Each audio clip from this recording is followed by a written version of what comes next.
This is an assessment of a German Steinway Model K.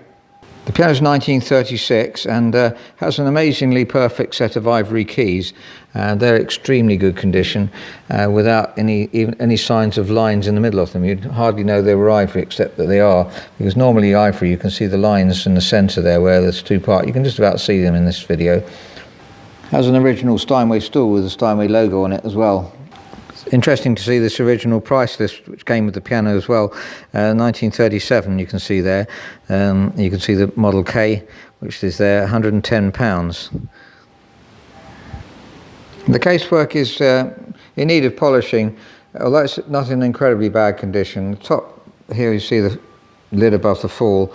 It's got some marks on it, and generally I think a few hours could tidy up the case very nicely. We don't do French polish, strip and French polish black pianos. We use polyester instead, like a modern finish, like this piano next to it here, which is a Fouric, new Fouric. But it's really, really difficult to get French polish right with black. We do rosewood French polish a lot. Here's an example of a piano that we're halfway through French polishing. It's just been stained at the moment. The polish has got to be applied.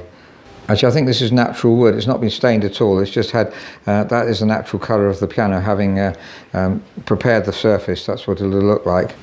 Back to the Steinway. I've checked it for woodworm. Doesn't seem to be any woodworm, but there is a problem with it. And if you can hear that clicking sound on release.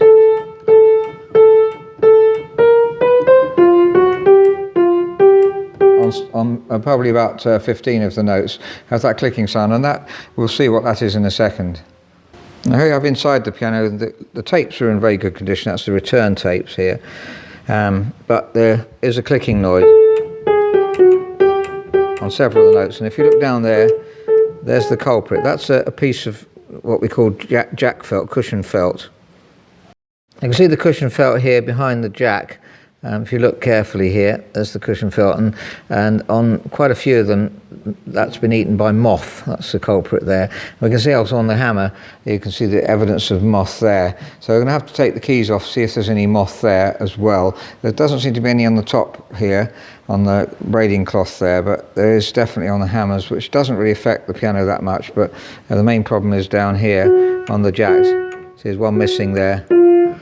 That one, you can see, just about see it behind the jack. That one's missing altogether. Well, just about see the red left, but you can see actually the moth eggs on the side there too. They may well have eaten the felt underneath, which is right underneath here. As the action, in back of the action, you can see there's not incredible amount of evidence on the back of the action of any moth, but the hammers are also quite worn. I think with the moth and the wear on the hammers, where they're quite flattened, you see, and this big flat area hitting the string makes quite a dull sound compared to what it should be, and they tend to go soft as well. So I would think new hammers would be a great idea. It'd be difficult to reface them like they are. Actually, behind the hammers, you can see the felt there's quite riddled with moth as well. Inside the piano, I can't see a loss of moth on the felt here, so fortunately it's been kept at bay. This just enjoyed eating the hammers and the jack felts. There's some moth here though, you can see that. They obviously like the white felt as well. Inside the bottom of the piano, the soundboard's in pretty good condition, just starting to open up a little bit, but the string's also in good condition, and again the felt here doesn't seem to be particularly damaged. Plenty of dirt and cobwebs. Been a nice haven for spiders here. Going back to the action a minute, again, this is the more modern type of Steinway compared to the very older Steinway actions uprights, which are an old-fashioned style. Fortunately, this is a modern style, so it's not going to be too complicated to work on. Name board behind the keys has also been eaten a lot by moth. Yeah, there's the underside of it. That needs replacing. Obviously not that significant, more cosmetic, but need to treat for moth as well to make sure the eggs are all disappeared, and also put some moth, something to avert the moths coming back. So taking the keys off, we can see unfortunately quite serious moth damage here. You can see on the centre rail here where they've eaten them practically through.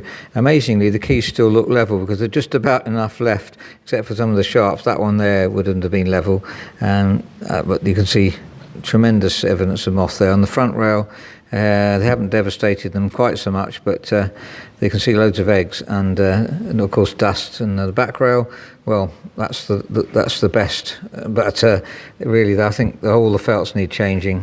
Now the felts under the keys, they survive reasonably well, but may have to change those as well. If we look at the felt here, that's survived reasonably well too, so that's encouraging. But there's so many eggs around that I think probably it's best to change them as well. Another thing that needs addressing is the echo. All tall German pianos tend to be a bit echoey, but this is more than most. Here's a similar height Bechstein, and much less echoey.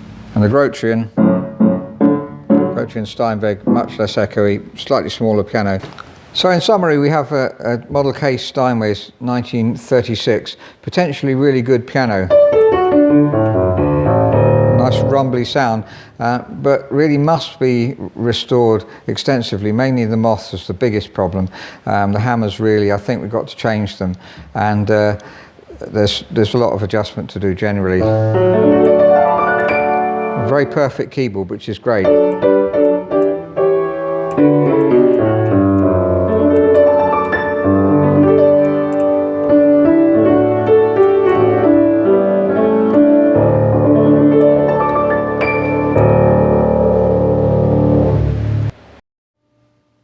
Hello, this is the Steinway Model K upright piano, 1936, 131 centimetres high. It's a piano that's in stock. We decided to fully restore it, and this is the finished result. It's just finished being restored now. A perfect ivory keyboard. The piano's been restored in every detail, including new Renner hammers, dampers, as you can see here, damper springs, new tuning block. So therefore, the tuning's really good, and beautiful tone. Beautiful singing tone in the mid treble and lovely bass. Really rich, warm bass. Soundboard on the piano has also been refinished, and the bridge is capped as well. One advantage of older pianos like the Steinway is they have more leg room. I don't know if you can see there, but it has got a 65 centimetre leg room. That makes a lot of difference. Some pianos are lower than 60 legroom. Generally speaking, 62 is normal for like second-hand Yamahas, but we have Forex, which are 63, and Kawais, which is 66. They're also excellent, Kawai K200, but these older pianos generally have more legroom. So that's a fully restored Steinway Model K, 131 centimetres high, 1936, and we have a video of this piano before it was restored. A lot of potential it had, and now the full potential is realised. Just the main thing with any piano is that it needs to sing in the treble. And these new Renner hammers, which have been voiced carefully, give a beautiful tone. And tenor,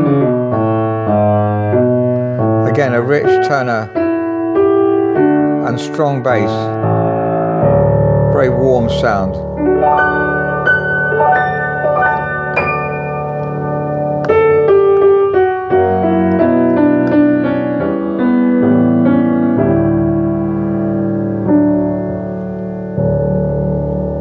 Thank you very much for listening.